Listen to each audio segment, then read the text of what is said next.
Viceministro Ricardo Valdés, viceministro del Interior, nos acompaña y yo, gracias Ricardo por estar con nosotros. Lo primero era una aclaración formal.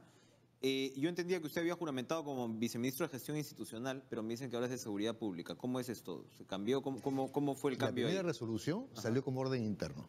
Orden que fue un error. Ya. Entonces de ahí, al día siguiente... Porque orden interno es Vargas, se supone, Rubén Vargas. Sí. De ahí se me nombra como gestión institucional, que eran los dos cargos que había en ese momento.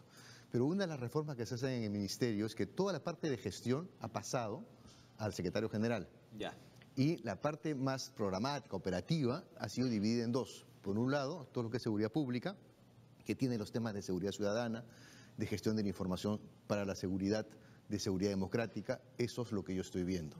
O sea, y lo que ves crimen organizado, inteligencia, lo está viendo Rubén. Aparte, precisamente este era un pie para poder conversar de hasta dónde se ha avanzado en el tema de reforma, ¿no? Porque ahora que Carlos Basombrío se ha presentado ya el pliego para interpelarlo, se supone que se va a definir la fecha de interpelación, y hay fujimoristas que están hablando ya casi libremente de la posibilidad de una censura, no es ningún secreto. Algunos, felizmente que son pocos. Pero bueno, el hecho de que ya hay algunos, digamos, algo dice.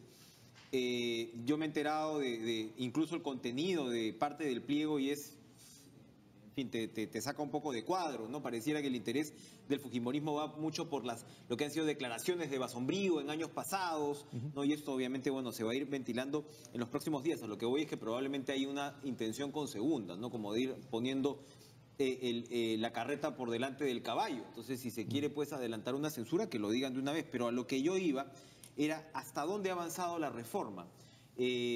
Porque también otro trascendido de prensa, usted no tiene por qué respondérmelo, pero otro trascendido de prensa es que probablemente usted se quede en el ministerio si es que Basombrío es censurado. ¿Hasta dónde ha llegado la reforma y por qué debería seguir?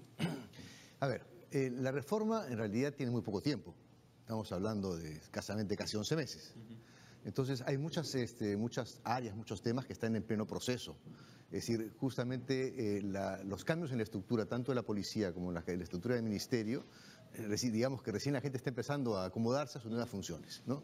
Esto ha significado todo un proceso de acomodación, de reducción de cargos, de aprendizaje exactamente con respecto a los temas de orden administrativo, etcétera, ¿no? Porque lidera sacar con los cambios en la estructura de la policía más gente a las calles, etcétera. Y el Estado es muy complicado. Tremendamente complicado. El que viene de fuera del Estado y se encuentra con la realidad es sumamente... es un desafío el que se plantea, la cantidad de empleados que hay que o no están haciendo mucho, ¿no? O se duplican las funciones, hay toda una serie de complejidades, eso también se está abordando. Eso se está abordando, hay temas como por ejemplo la educación del personal policial. O sea, que decayó mucho en los últimos años. Y ver resultados y cambios en la educación del personal policial no es algo que vamos a ver en un año o en dos, o sea, es algo que se va a ver recién al final de la gestión. Entonces, hay una serie de aspectos relacionados por otra parte con la nueva estrategia de la seguridad ciudadana, ¿no? Que significa desde los estilos de patrullaje hasta todos los aspectos de orden preventivo, cómo vamos a ajustar mejor la participación ciudadana. Y luego hay una serie de líneas estratégicas como Barrio Seguro, que apenas llegamos una docena de barrios seguros, la idea es llegar a 100, que se instalan en las zonas más peligrosas. Es un programa muy interesante, lo hemos comentado con Gustavo Carrión acá también. Falta mucho tiempo todavía para ver los resultados. Pero a ver, quien se opone a la reforma... que yo entiendo en muchos casos son policías que han pasado al retiro, ¿no? Las voces que se oponen a la reforma y que tienen un correlato en el Congreso, porque el congresista Salazar ha defendido, ¿no? O tiene una comunicación con esta gente, el congresista Miyashiro también, ambos de Fuerza Popular.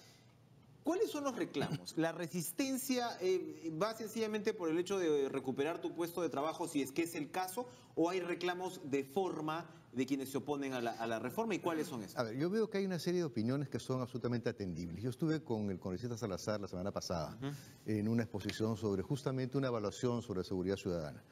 Y él, por ejemplo, coincide con algunos cambios que se han hecho con respecto a la recuperación del servicio policial extraordinario. Entonces, ahí hay una serie de puntos en común, ¿no? Y posiblemente discrepe de otros. Pero Salazar ha sido ministro, él sabe lo que habla, sabe lo bravo que era ese caballo, ¿no? Es más, nosotros nos conocimos cuando yo fui viceministro en el año 2003-2004, él era coronel, estaba viendo justamente carreteras. Entonces, siempre ha existido un diálogo fluido con él. Hay otros, por ejemplo, policías también, que también han sido ministros, que por ejemplo consideran que hay que fortalecer más la parte relacionada con investigación criminal. Hernani, por ejemplo, es una persona que siempre dice, Eso hay que fortalecerlo. Y sin duda yo creo que también tiene un punto ahí. Lo que pasa es que ese proceso de formación, como él dice, de pesquisas, no es algo que se hace tampoco de la noche a la mañana. Cada uno jala agua para su molino. O sea... Ahora, lo que quiero decir aquí es que hay un conjunto de opiniones y de puntos de vista que creo que son respetables y que hay que poner sobre el tablero para ver cómo las podemos no solamente administrar, sino qué cosas priorizamos en el camino. Sin duda, lo que tenemos que hacer es una intervención, y lo estamos haciendo, es una intervención integral. Estamos viendo muchas líneas en paralelo. Felizmente, el ministro cuenta con un equipo que tiene muchas características, hay gestores muy buenos dentro del equipo, que es toda una línea también en la parte de gestión.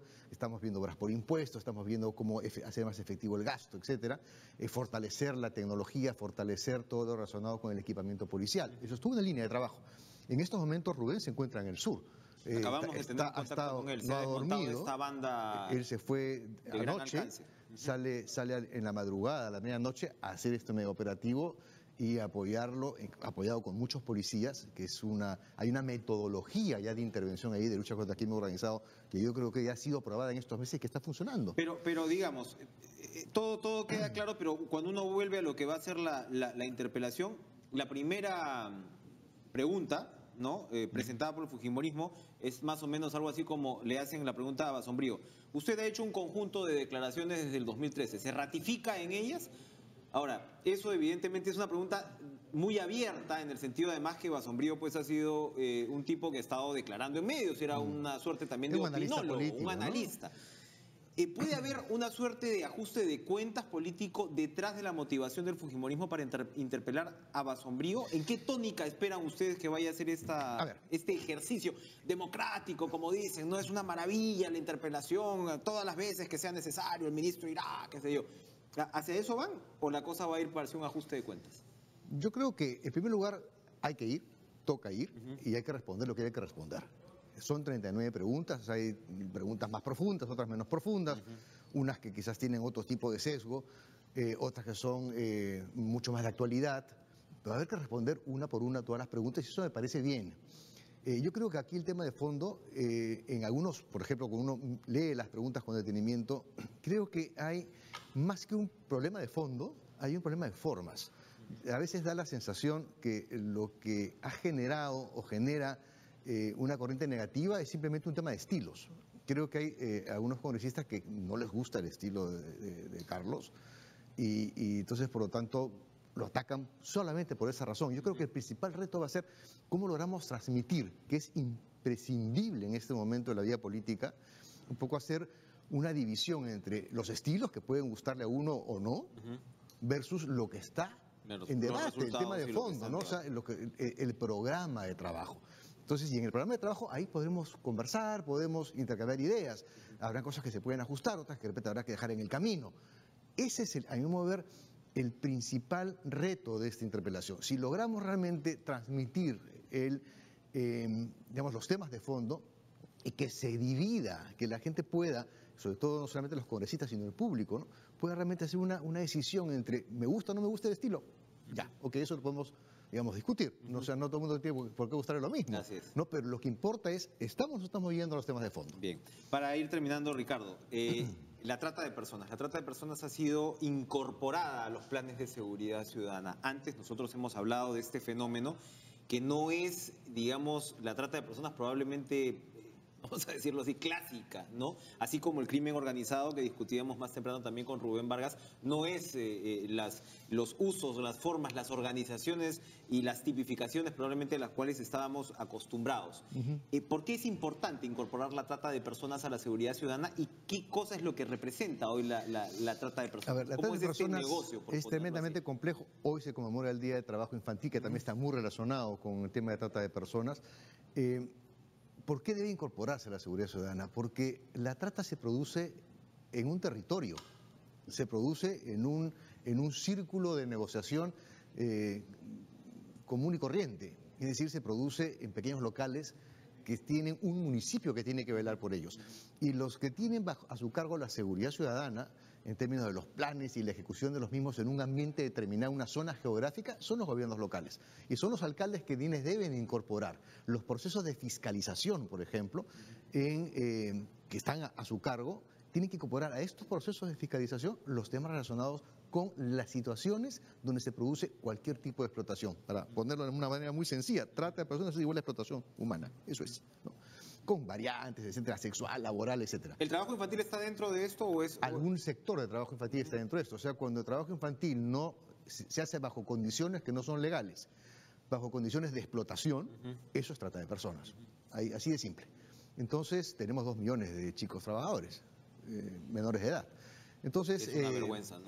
Es muy alto esa cifra, ¿no? Hoy día salió la noticia que cerca de 300 centros laborales han sido intervenidos por la SUNAFIL y van acompañados de un fiscal, porque el fiscal tiene que ver si hay o no una situación de trata de personas en el camino. Ahí, perdón, no estamos hablando, por ejemplo, de lo que se habla, que son, vamos a decirlo así, espacios especiales, por ejemplo, de la agricultura, ¿no? Donde en muchos casos sí los niños acompañan a la familia, en la faena, ¿no? Desde pequeños. Ahí el desafío es, por ejemplo, que no dejen de estudiar, ¿verdad? Correcto, y así, o sea, hay pero acá acá estamos hablando de temas ya más cercanos a donde la hay un criminalidad. empleador, ¿no? Digamos, un empleador entre comillas. Ahora, ¿por qué seguridad ciudadana? Porque seguridad ciudadana implica y supone una atención integral. O sea, uno muchas veces entiende que la seguridad es la policía actuando. No es la policía actuando, ni siquiera es la policía, es más el juez más eficaz, ¿no? Es la sociedad en su conjunto y eso no es declarativo ni es poético. Hay tolerancia social y ahí la gente tiene que cuestionarse un poco también su forma de ver las condiciones de explotación de una persona y así podríamos poner una serie de ejemplos más, ¿no? Muy bien, entonces esto se incorpora para los planes de seguridad ciudadana y habrá que, por supuesto, prestarle toda la atención. Ha sido aprobado la semana pasada el nuevo plan y eso nos lleva hasta el 2021. Ricardo Valdés, viceministro de Seguridad Pública del Ministerio del Interior, como nos lo ha aclarado y por qué es viceministro de Seguridad Pública, es parte de una reforma que se está realizando en el sector que esperamos pues no vaya a ser interrumpida, ¿no? O detenida por factores políticos. Gracias, Ricardo, por estar con nosotros esta mañana, 8:01. Nos vamos a los titulares de esta hora.